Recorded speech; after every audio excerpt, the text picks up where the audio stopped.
Another big enemy which attacks us very often are the seeds of division, of discrimination, of communalism in our country and again also in the world. And that keeps us away from enjoying our pluralism, our unity as a diverse nation. And perhaps one more enemy which we feel the most at this present time is the economic crisis. People have lost their jobs. People cannot carry on as before.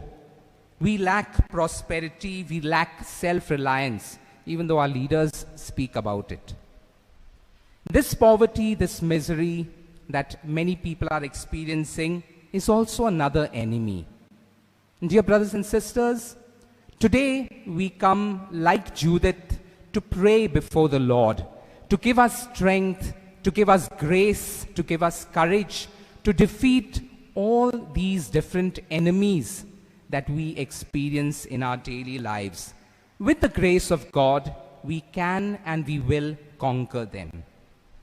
Today we raise our eyes to another brave woman, just like Judith, the Virgin Mary. The Virgin Mary also knows about all the challenges, the problems, the enemies that lie in wait for her. But as we heard in today's gospel, Mary is a woman of great faith. And she speaks not about herself conquering these enemies or these challenges, but rather she speaks about God. God will defeat the mighty. God will bring down the proud and arrogant of heart. God will raise up the lowly. He will feed the hungry.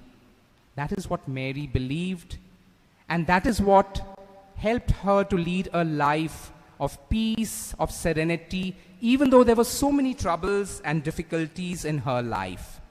Mary praises God who raises her up, and God blessed her because she lived in this world with her eyes always set on heaven. He blessed her with enjoying the bliss of heaven, raising her up both body and soul. And we might say, what is so special about this privilege that Mary enjoys? Jesus is actually the first person, he's both God and man, no doubt, but the first person who went up into heaven with the body of the resurrection. And this new life that he gained for us, he promises it to all those who believe in him. And Mary, being the first disciple, the first one who said yes to the plan of God the Father, is now also the first one who is raised up to enjoy the life of the resurrection, the eternal life that Jesus promises to all who follow him and believe in him. And where Mary has gone, we too one day hope to go, to enjoy this eternal life, the life of the resurrection, life that will never end with God in his heavenly kingdom.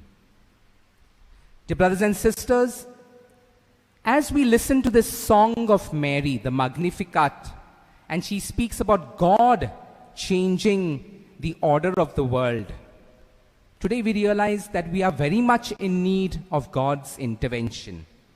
Because we see in the world leaders and civil authorities trying to impose their will upon people, upon nations.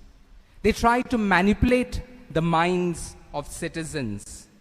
We realize that at this moment, even high offices of our country have been compromised.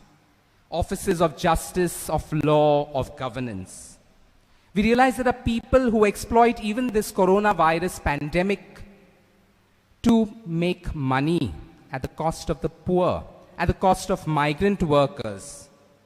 There are people who are using these occasions to divide and rule over us. The resources of our country, and sad to say, even perhaps the citizens of our country, are now available to the highest bidder. And we look at this situation and sometimes we despair, we lack hope. We say we don't know what's going to happen to our country, what's going to happen tomorrow. And at this time, Mary invites us to lift up our eyes to God, because he is the one who can change this terrible situation. He is the one who can bring us peace, who can bring us justice, who can bring us the love that we long for. In the long run, it is God who will prevail.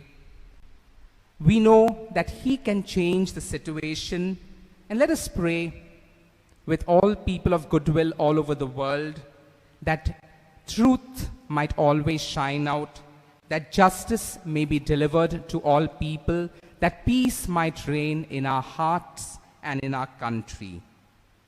Today's second reading, taken from St. Paul's letter to the Galatians, reminds us that freedom is a thing that we still need to fight for. St. Paul tells us that we are not free to do whatever we want, because very often that can lead us to selfishness, that can lead us to harm others.